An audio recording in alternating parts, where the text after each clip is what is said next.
Hi, everybody. My name is Jim. I'm an alcoholic. In the spotlight. Okay, don't like the podium, by the way. I'm going to join the group and we're going to change all of this. I'll be going to a business meeting. Anyway, my name is Jim. I'm an alcoholic.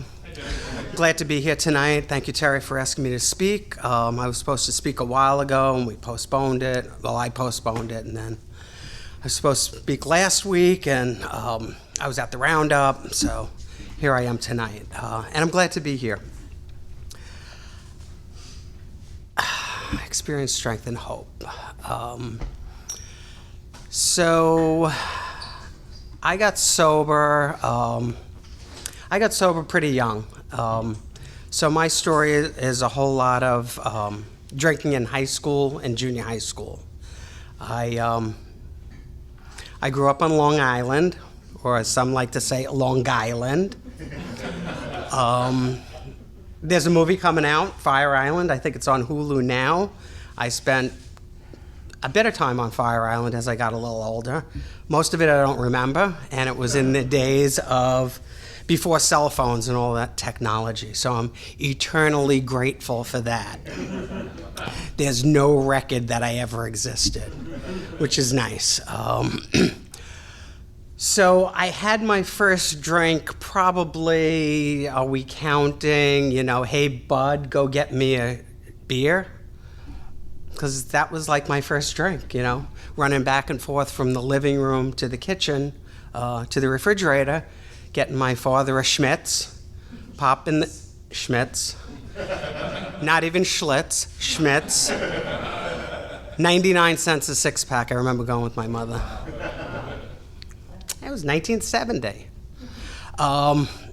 Anyway, popping the top, making it sudsy, and sucking the suds on my way in.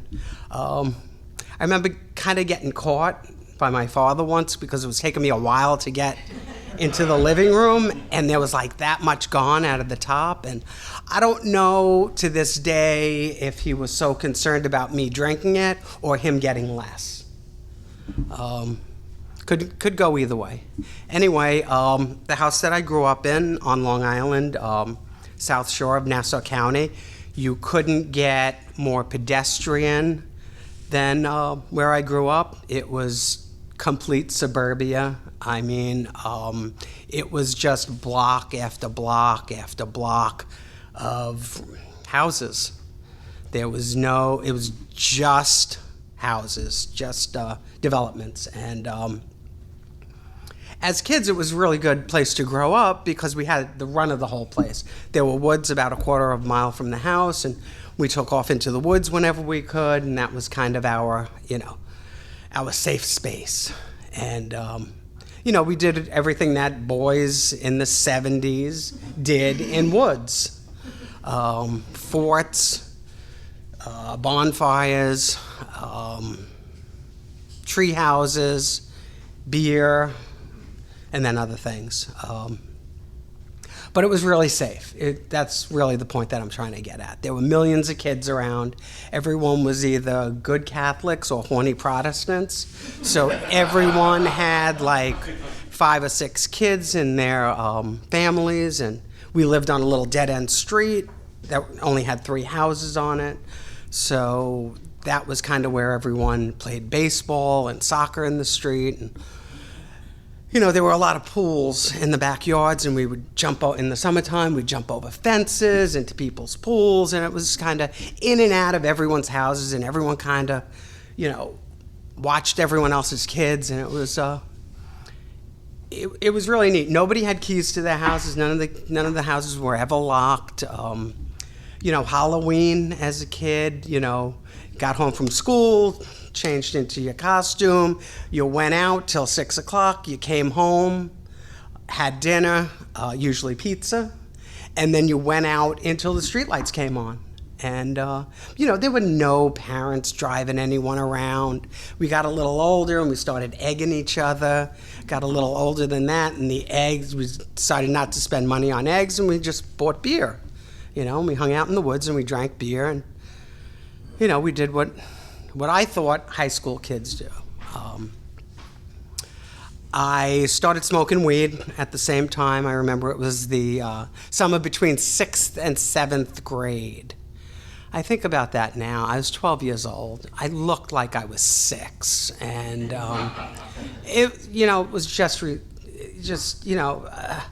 I've had nieces and nephews and friends with kids that are that age, and I look at them and I'm like, these kids can't make a peanut butter and jelly sandwich. And I was like, I mean, in the summertime, we just ran rampant. There was absolutely no parental control. And part of that was because we lived in such a safe place. And, alcohol was just so readily available. Everyone had a refrigerator in their garage stocked. And, everyone had older brothers and sisters who worked at the supermarkets, and they would sell us beer, and you'd stand in front of the deli. All of that stuff, all of that kid stuff, which kind of wasn't kid stuff, I remember senior year in high school, and, friends started dying from school, and it was starting to get, a little bit serious, but, kind of bad luck is sort of what we attributed it to. I got in trouble like right from the beginning. I have 4 brothers, and my 3 older brothers are all 11 months apart. Then it's a year and 11 months, and then it's 6 years between me and my younger brother. And, I always got caught by my parents. I always did. And then, they would find my brother's stuff, and because I always got caught, they would just blame me. And of course, my brothers wouldn't ever own up to it. They were like, free ride, score. And, that's just the way it went. I was a pretty good student. I learned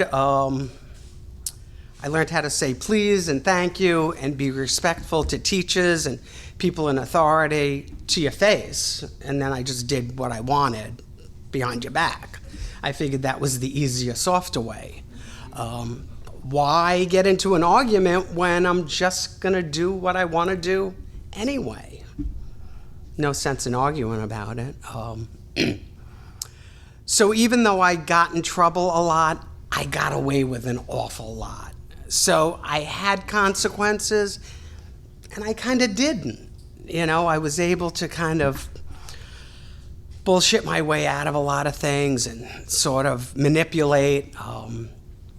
Senior year in high school, my parents were getting divorced, and it was a good thing. It was a bad environment to grow up in the house. But being the good manipulator that I was, I went immediately to my guidance counselor and told him, this whole story about my parents getting divorced, and I have to support the house now, and I won't be coming to school. I'll be working. And he said, okay. It was, I don't know how this stuff went on. And at the time, I was working in a bakery. I always had a job. I always worked. 11 years old, because we had all these kids, and my mother didn't work outside of the house. My father worked for the telephone company. And, Tuesday night was bowling. Wednesday night was softball. Thursday night he came home. Friday night was Friday night. Friday night was Friday night. So, there wasn't a lot of extra money. So if we wanted to do anything, you want to go to the movies with your friends, you want to do whatever, you want a car, you want a bicycle, get a job. And we all did. We all had paper routes. We all delivered the Daily News at 4 o'clock in the morning, which was also great because my father left before we got back. My father left for work before we got back from our paper routes, and my mother didn't get up until after we were supposed to be in school. So it was like from 4 o'clock till 8:30, we had all this flex time. And you're up. I mean, what are you gonna? You're up. It's party time. And of course, the other part of that is, so now it's 4 o'clock in the morning. I'll talk about myself. I had a drug and alcohol issue, maybe, and I'm running around an empty neighborhood because everyone's asleep with my bicycle and my newspapers. So I'm checking car doors. People in those days would tape envelopes like to their doors with money for neighbors and for concert tickets, and I kind of found those things. There was a lot of things that were found at between 4 and 5:30 in the morning in a upper middle class neighborhood in Long Island. We never really got involved in breaking into houses because we just didn't have to. There was just enough shit laying around. And that's literally the only reason. But you do what you gotta do. So yeah, there was a progression there. I was, started out as this good kid. I would go to, the supermarket with my mother, and I can remember we got super excited when the Sunrise Mall was being built, and it was going to have a J.C. Penney's and a Macy's and a Woolworths and all this stuff, A&S, and so that's how I started, and I wound up like breaking into cars. Before I was out of junior high school. So that's a matter of what, 4 years, 5 years? So I was working in this bakery instead of going to high school.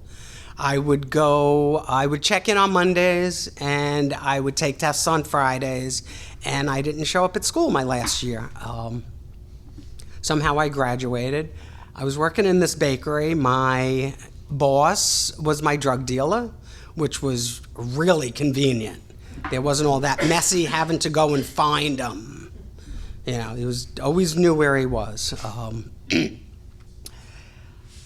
Plus, again, I'm a baker, so I'm going in at 3 o'clock in the morning. But now I'm hanging out with my friend. Oh, I forgot to say. When I went to my guidance counselor and told him I was supporting my family, I actually moved out of my house, and I moved in with my boyfriend at the time. I was 17, he was 18, I was still in high school, and I was living on my own. And, I don't know how I did it. So I'm working at this bakery, going in at 3 o'clock in the morning, living on my own. I'm well into my disease at this point. It's completely making all my decisions for me. Every single bit of money that I made was going to my disease, and I'm in a mall at 3 o'clock in the morning with a security guard and a German Shepherd, and that's it. So, I'm partying, I'm not gonna not use because I have to work that night. It's just 2:30 and we're all sitting in the apartment doing whatever we're doing. And I say, okay, come on, everyone load up, we're moving the party. And we just moved it to the mall. And the security guard didn't care as long as he could sleep, and we didn't burn anything down. He didn't care, not at all. So, this was, oh God, I graduated in 83. So this was like 83, 84. And, we had mopeds and ridiculous scooters and mini bikes and crap. And we're riding up and down the mall in these things.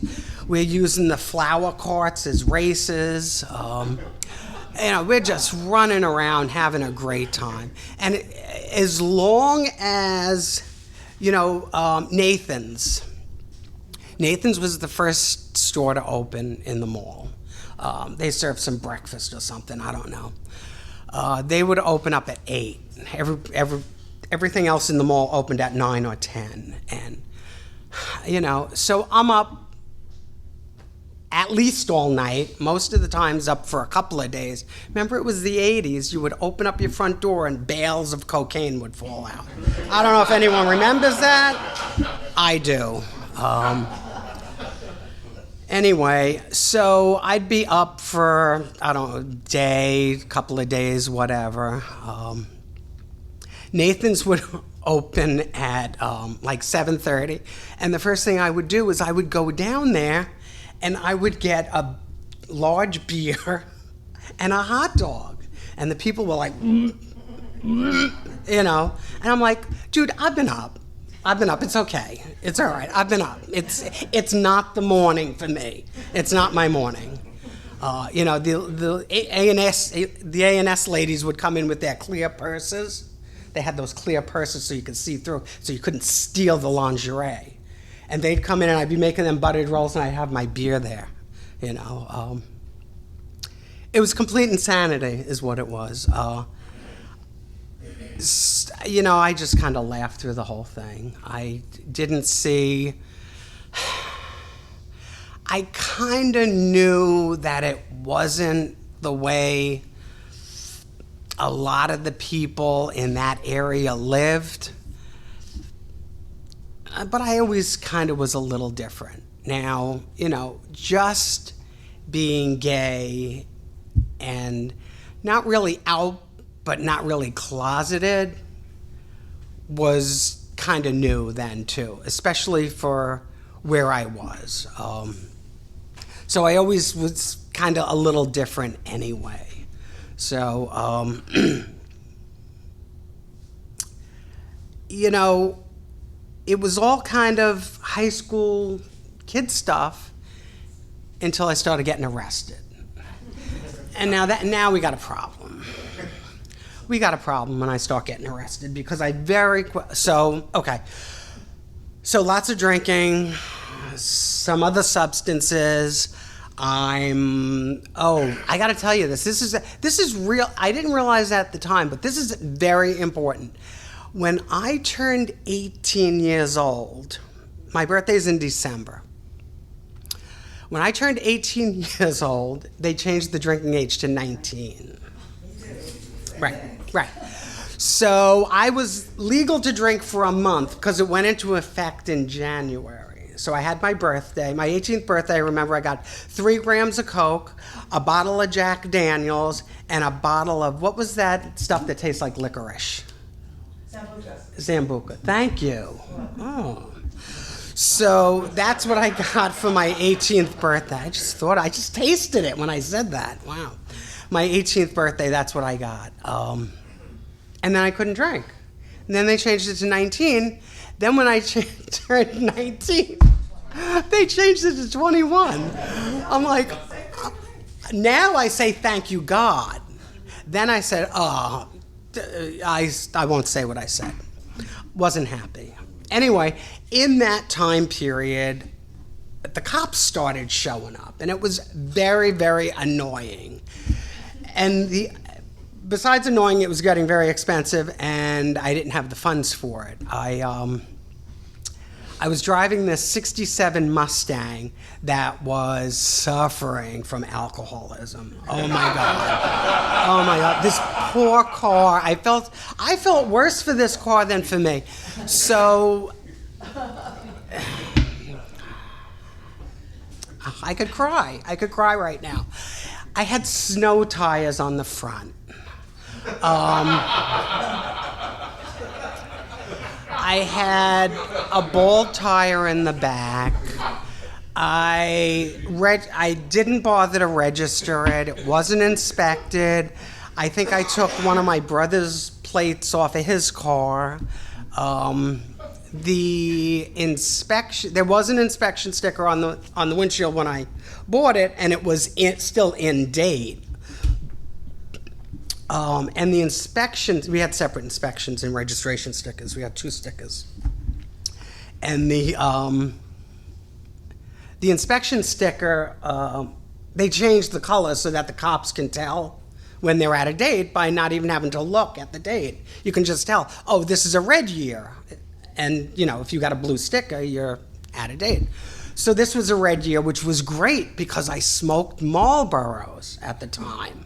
So I just stuck an empty pack of Marlboro in the windshield. Because, that made sense. That just made sense. So I'm maybe 94 pounds, maybe. Wet, 94 pounds. I'm 19, 20 years old. Driving this car that is not even anywhere near street legal. I'm a baker, so I'm driving at 3 o'clock in the morning on parkways, and bars close at 4. And I keep getting pulled over. I can't understand why. All over the road. So I keep getting like 8 tickets at a time. I keep stuffing them in the glove compartment. I think I saw it in a movie once. So that's what I did.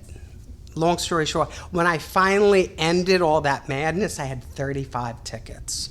My license had been suspended 6 or 8 times, and it had been revoked twice. Nobody told me that driving on a revoked license is a misdemeanor. How do I know? And it was also the days of paper licenses. Had Part A and Part B. So they'd pull me over, I'd get a bunch of tickets, and they'd let me go. Then I'd get pulled over, I'd get a bunch of tickets, and they'd take the car, leave me. Then I'd get pulled over, I'd get a bunch of tickets, and they would take me and leave the car. It was just this whole series of things that was going on. They would pull me over, and they'd take half my license because they perforated. Once, Part B, you were supposed to put your violations on when you went to court, and Part A was your actual license. So they would take like Part A, then I'd get pulled over again, then they'd take Part B. So now I physically have no license. So now, besides all of the equipment violations that I was getting, for, no seatbelts and ball tires and bad exhaust and no registration and switch plates and, did I mention inspection? Yes. Inspection, all of this stuff. Then I would start getting tickets for not having a license. I'm like, but you guys have my license. I shouldn't get a ticket from that. I didn't lose it. It's not that I don't have it. You took it. You took it. I shouldn't, that's not my fault. So, just insanity. So, I always had a boyfriend. I don't know how I did it. Yes, I do. I was young. That's how I did it. Always had a boyfriend. So I lose my license. I'm living with my mother. I'm out, out in eastern end of Long Island, and working with my brother in a supermarket and whatever. I wind up getting a job, and I'm commuting. I don't have a car, I don't have a license, but I'm commuting to work. It just doesn't make a whole lot of sense. And I'm working for a deli now. This is what I can do. I can work in a deli, I can work in a bakery, I can work in 7-Eleven, but that's about all I can manage. So we cater this gay bar on Long Island, and I meet this guy, and he literally picked me up. Oh, you're adorable, and we dated for like 3 years, as one does. No judgment. So,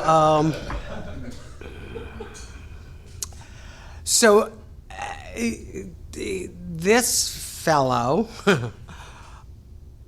had the same disease that I had, and it was a tumultuous relationship at best, and full of passion, a lot of passion. No, it was insanity is what it was. It was complete insanity. There were fist fights, there were drunken brawls, there was check forgery, there was all kinds of arrests, drunken disorderly, possession. So what I learned from getting arrested is I am not going to thrive in jail. This is not an environment that Jim is going to thrive in. So now I got to do absolutely everything that I possibly can to stay out of jail. So I'm dating this guy, and of course, you know, we get a series of apartments, and every time the electric bill becomes due and they're going to shut off the electric, we move. We just moved. We moved into another apartment. That was it. Because we couldn't pay for it. We could just barely make the rent. So this guy says to me, my mother had moved to Florida, and my brother had followed her. And, you know, it's not really my fault what's going on, that my life sucks, and that I can barely keep myself out of jail. It's my environment is what it is. So this guy says to me, why don't you go to Florida, live with your mother for a couple of months, get us set up, and then I'll follow you. Which is what I did, because I didn't have another plan. So I did that, and one of the suggestions that I took was go into Department of Motor Vehicle and tell them that you've never had a license and apply for a driver's license. I thought that was brilliant. So I did that. I actually changed my birth certificate, that paper document with the silver seal on it. I actually changed my last name on it. Thank God I didn't use it. So I went to motor vehicle in Pinellas County, Florida, just outside of Tampa, and I got my learner's permit, and 2 weeks later I went to take my road test. I passed, by the way, passed my road test. Unfortunately, when I got back from my road test, the sheriff was waiting for me. They called New York Motor Vehicle. Now, I had been trying to call New York Motor Vehicle for months. They don't answer for me. But they answer for this clerk in Pinellas County, Florida, right? I find out that I walk into the DMV that has the highest rate of arrests in the state. Just my luck. Who knew? It's not something that you could Google back then. No Google. So I get arrested. I was supposed to go back to New York the next day, and so I was packing. I had like 4 packs of cigarettes on me. So I get into lockup, and these guys find out I got all these cigarettes. So I was very popular for a little while, for the 18 hours that I was there. But it was a felony. I didn't know that if you lie to motor vehicle, it's a felony. Again, they don't tell me this stuff. You know, I didn't get the pamphlet. I didn't get all of that stuff that don't do this, don't do this, don't do this. You know, don't. I got you know, the one that said be polite to your elders. That didn't help me. Well, it actually did, but the other would have helped me more. So it's a felony. So it becomes it becomes a thing. So I go on probation for a year. If you don't get arrested, we'll drop the charges. Okay, great, good. So a year is a long time. A year is a really, really long time. So clearly, Florida is not the place for me. So we move back to New York, but now we're not going to be on Long Island. Now we're going to be in Westchester at his mother's house. His mother is this sweet, older Irish woman who works as a nurse. She was the sweetest woman I've really ever met in my life. And we just brought insanity and havoc and ruin to her life. And it was one of my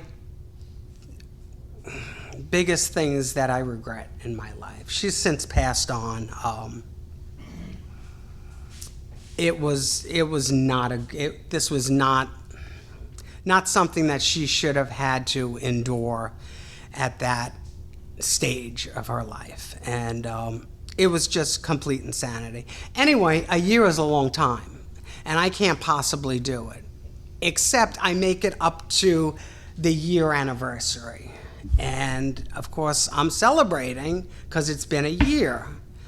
So I'm at the bar, and I'm in a friend's car. It's a 48 Mercury. He only brought it out like 2 or 3 times a year, and this was one of the nights. It was right around 4th of July, and we're sitting in the parking lot doing splitting a half gram, and it's like the SWAT team comes down on us. I'm like, don't you guys have anything better to do? Whatever. So we get arrested, and that's the drunk and disorderly. And now I know that the last thing that I want to do is lie to motor vehicle again. So like within a week of me getting arrested, I get this form in the mail, have this notarized. It's an affidavit that I haven't been arrested in a year, and they're going to release me from probation. And I'm like, oh, can I say fuck? I'm like, fuck. I can't mail this thing in. So I throw it out, as one does. So I threw this thing out and forget about it. And it's taken care of in my mind. The possession gets dropped to a drunken disorderly, which I took as a badge of honor. Finally, a D&D I got. Something to be proud of. So this guy and I break up, and I go and move in with the guy that I got arrested with, as one does. And that's not working out so well either, because again, I don't have a license, I don't have a car, and I'm commuting. I keep getting these jobs where I'm commuting. I'm working for MCI now. Anybody remember long distance telephone companies? Yes. MCI, Sprint, and whatever the other ones. So I work at MCI in Rye Brook, New York, a pretty swanky place. Rye Brook, not MCI. But it's corporate, so it's suit and tie, and I can't pull that off. First of all, I can't afford suit and ties, and I'm a gay guy, and there's all kinds of other gay guys working there, and I'm buying off the rack, and they're not. And it's a really bad environment. I'm just like getting beat down constantly. So this guy that I had been dating, we were supposed to go to a Halloween party upstate New York, a costume party. We had gone a couple of years in a row, and they were really just big drunken fests, which were fabulous. And so I call his mother's house. I say, hi, this is Jim. She's like, I know.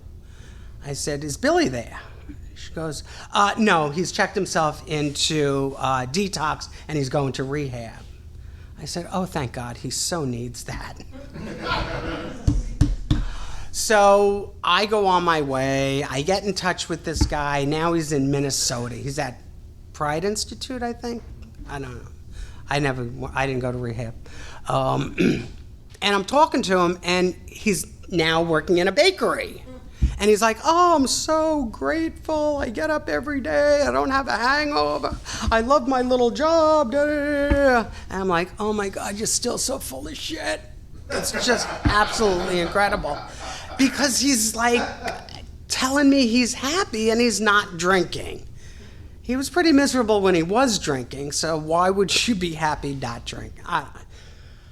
Anyway, so I'm working in MCI, and now I'm back on Long Island, still working in MCI. So I'm actually moving further away from my job and commuting, and I don't have a car and I don't have a license.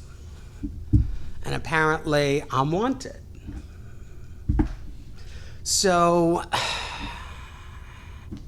and this other guy is kind of up here in Minnesota or wherever that is going, meh, meh, meh, meh, meh, meh, meh, meh, meh. And so I get in the car one Friday. It's a 83 black Trans Am Firebird.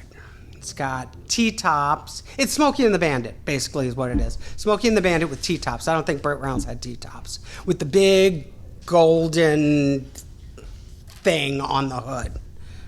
I guess it's a Phoenix, whatever it is. Firebird. And 2 blocks from the house, and I haven't even started my commute, and I run into the side of a Volvo. I'm driving. I don't have a car, I don't have a license, and I'm commuting. So I run into this Volvo. Not a lot of damage, not a big deal. Rip the front end off of this Trans Am. Don't get into an accident with an 83 Trans Am. But literally, we put the front end in the trunk and kept going. So I told the woman, have your insurance company fax me an estimate to my office because I'm corporate. So she does, and it was like $3,500 for this little dent over her wheel well. Meanwhile, I have a front end in the trunk that I still have to deal with. So I'm like, I'm not doing this. I don't know what got into me. I go to my supervisor. I go, Martha, I'm a drug addict. Today's my last day. I'm leaving. I need my paycheck. She goes, shh, don't let anyone hear you say that. She brings me into the break room. She goes, what's the matter? I go, accident, Trans Am, trunk, blah, blah, blah. I'm like, I can't do this anymore. I got to do something. She goes, okay. So she gives me my paycheck. I get picked up. I go home Friday night. Saturday morning, there's a knock on my door. I lived in the basement apartment in Farmingdale, Long Island, and there's a knock at my door, and it's my supervisor from MCI. She goes, Jim, you want to go get some breakfast? I'm like, now, I probably had maybe an hour's sleep. Like, French toast doesn't really sound super good, if you know what I mean. But I went, and she took me to the diner, and she sat down, and she gave me a Suffolk County meeting list. I don't know how she did any of this shit. No, I don't know how she found me. I don't know how she got a meeting list. I don't know how any of it happened. But she took me to the diner, and we had coffee, and we talked. And I said, she told me that she was in recovery. And she said that drugs and alcohol may, in fact, be my problem, and that you guys might be able to help me with that problem. And I said, oh, Martha, it sounds great, but I don't drive. I can't go to meetings. She says, just get yourself to a meeting, put your hand up, tell people you knew, and that you don't have rides. She said, those people love that shit. I had no idea what she was talking about, none whatsoever.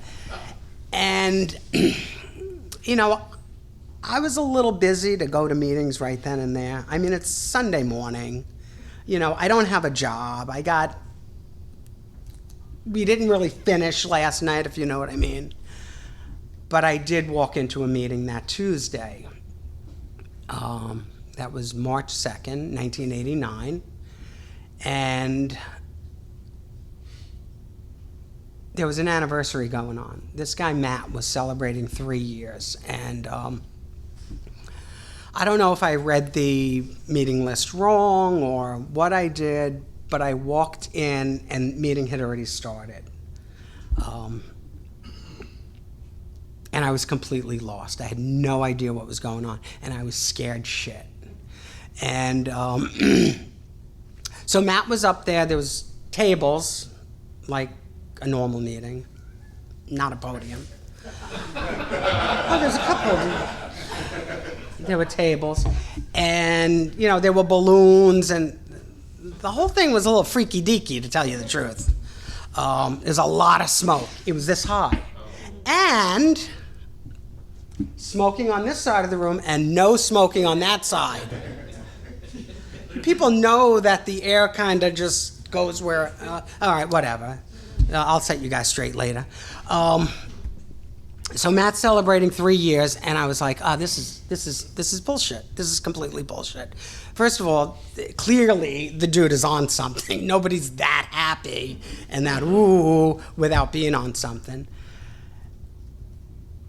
And in the middle of this meeting, everything just stops.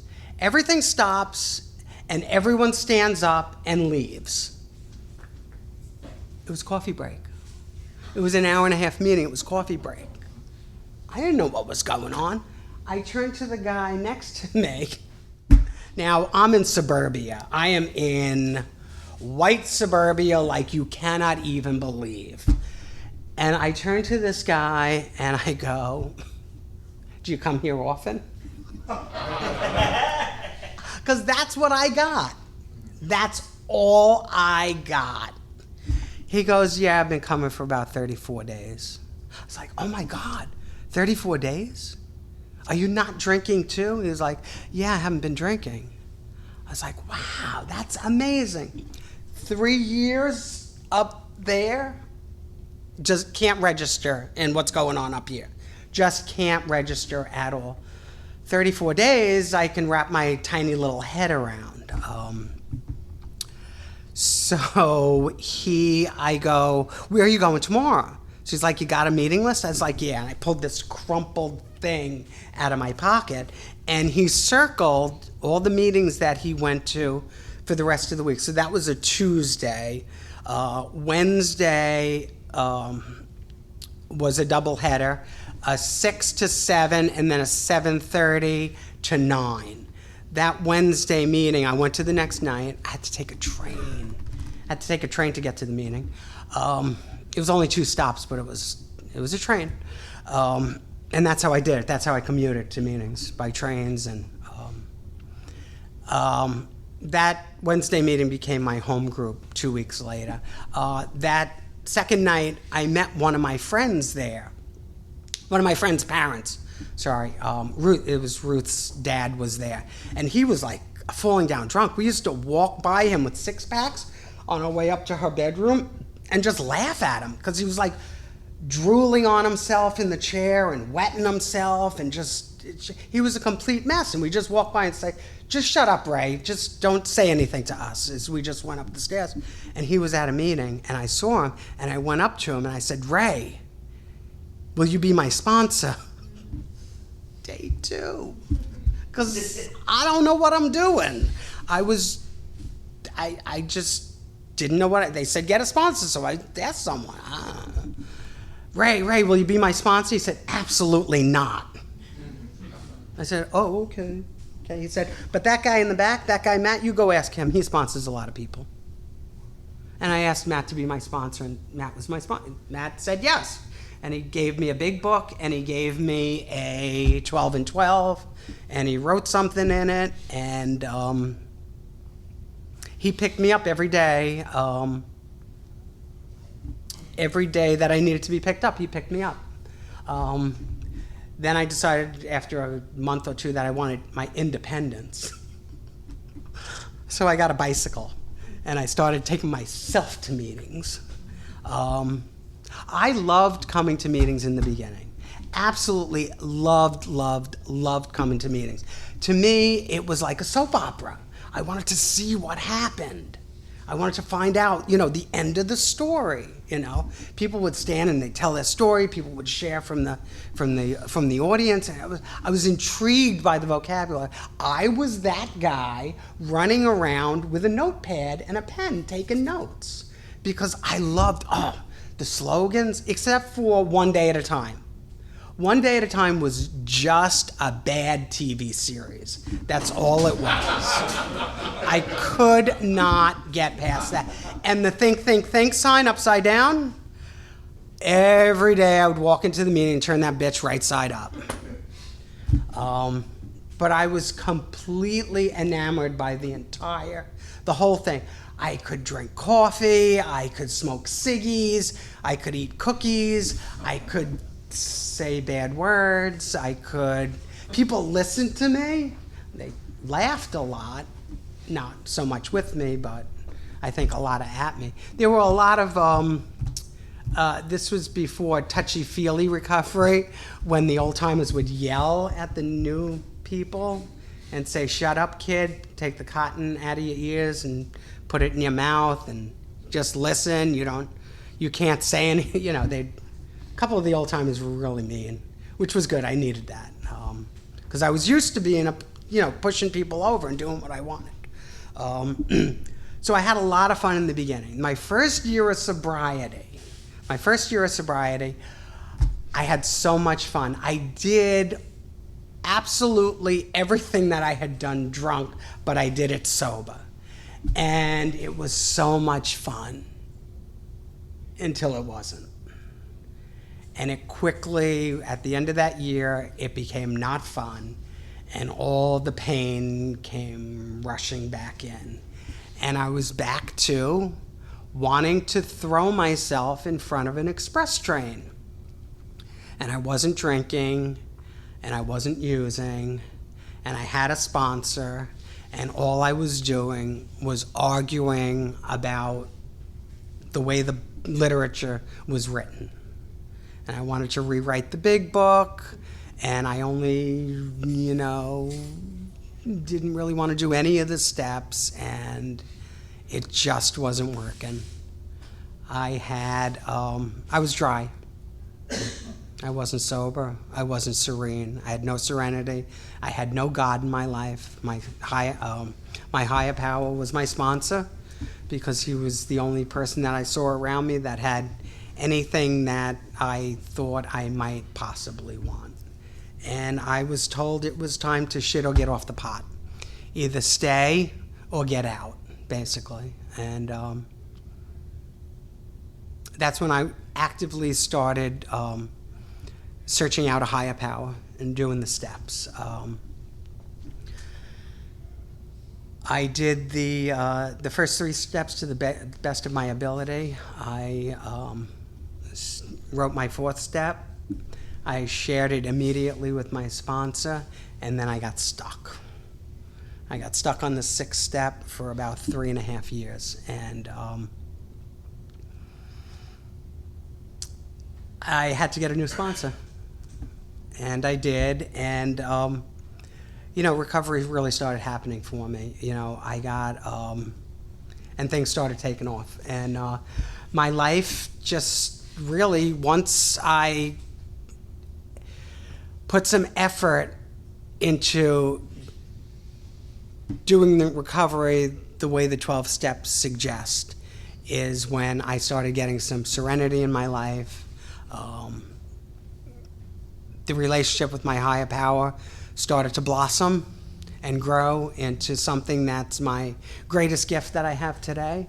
I was never a religious type of person or a rely on anyone but myself person, and today, like the literature says, I would rather do without air than do without a higher power in my life today. Don't get me wrong. As my sponsor Richard would say, I'm a willful woman. And I take my will back from time to time, and sometimes it's more times than others, and I love being sober. I absolutely love being sober. I've had all kinds of things happen in sobriety. I helped both my parents die. I helped my sponsor Richard die. I hospiced him at home. I was the executive for both their estates at the same time. 2008 sucked, by the way. If anyone doesn't know, it was also the year of the housing crash, and I had a bunch of properties that I had to sell for Richard's estate, and it was not fun. Not fun at all. And I basically lost my mind at that point, and I got into a giant fight with my attorney, who was handling the estate, and she wanted me to hold on to all the money for at least a year and a half before I distributed it to the benefits, and I kept telling her, no, I want to distribute the majority of it right now. I got to get rid of this money. And she kept telling me, you're going to get yourself into trouble if someone sues the estate. You're going to have to come up with that money, and you're not going to be able to tell them to give it back. What she didn't know, and I couldn't tell her for some reason, is that I could no longer trust myself. I was having really, really bizarre thoughts through the grief of my mother passing and the grief of Richard passing, and then the responsibility and the stress of having to take care of what I had no business taking care of. I was getting some really bizarre thoughts. And so we took care of that, and everything worked out. My point is, when I was asked to show up, I did. And 2 years after that, my next sponsor, her son was killed in Afghanistan. That's the shirt that I'm wearing. Today is actually the 12th anniversary of Joey being killed. And Chris, my sponsor, at my wedding, I got married in 2016 to my husband, Michael, and she acted as my mother role. We did the first dance together, all of that stuff. But I watched Chris and Frank, her husband, go through the process of, burying their son. If anyone's been to a military funeral killed in action, it's a big deal. It's a big thing. And, I watched her stand in front of his coffin for 18 hours and greet people as a sober person, and her husband as a sober. He was a colonel at the time in the Army. And, I watched them stand there for 18 hours and greet the entire community. There was a line out the church and down the block and around. It was the entire community shut down for this. It's a little community on Shelter Island, but everyone showed up. But just watching them do that, I knew at that minute that there was nothing that was going to happen in my life that I couldn't get through with the help of you guys and AA. It's not something I thought about. It was one of those universal truths that just shot through me, just watching that. And, my husband and I moved a year and a half ago from New York. He got transferred with his job, and moving during a global pandemic is also not something that I would suggest anyone do. Like moving around the block, whatever. Moving across the country to a completely different everything. I had to learn to say y'all. I could say coffee. Now I have to say y'all. So that's been an experience. So, I was very guarded with COVID, and I, was being really safe about it. And, the first meeting that I came to was We Are Not Saints, a noon meeting, and it was exactly what I needed. I needed to not be in a big room. This is like where I come from, where I grew up in AA. This was a big meeting, what we have going on right here. I mean, when I first got sober, we had giant meetings. But then I moved out to Eastern Long Island, very small rural community, and this was big. My home group for the last 28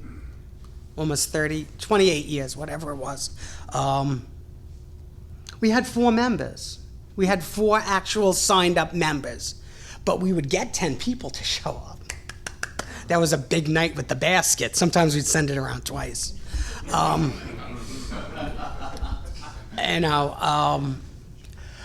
But getting connected with We Are Not Saints at the noon meeting was key to me, because I was getting that squirrely head again. I was in a new place.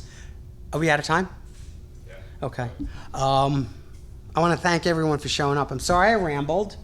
The whole video and the whole audio is on sale in the lobby out front if you want the whole thing. But I am eternally grateful to AA and you guys in rooms like this for my life today. Thanks.